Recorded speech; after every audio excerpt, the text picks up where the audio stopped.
Hi guys and welcome to another video. So let's continue to our course. In this video I'm going to talk about the float data type. So let's just get started.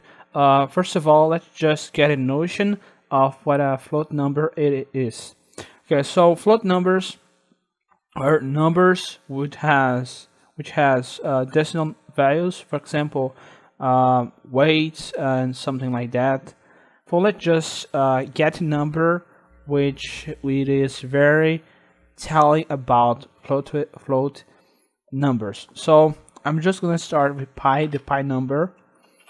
As you might know, it is a constant number which has infinite decimal values. Okay, so I guess pi is equal to 3.14, 15, 92, 65, 35, 38, 32, 46.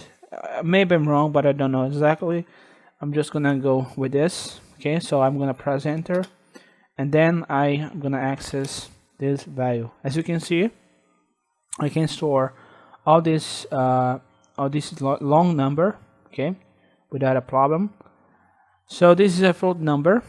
Other ways to get this kind of numbers is by doing division. For example, 5 by 2, which is going to be equal to 2.5, and you know that 2.5 is a float number. But if you want to know, if you want to get the type of a number, you could just use the type function.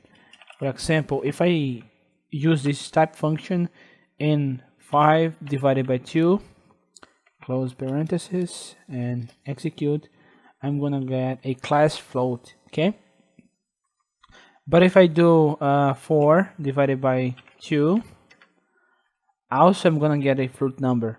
So if you wanted to get a integer result, you need to use double slashes so you could get a integer number. Okay, so thank you so much for watching this video, and I hope you could understand what a float number is.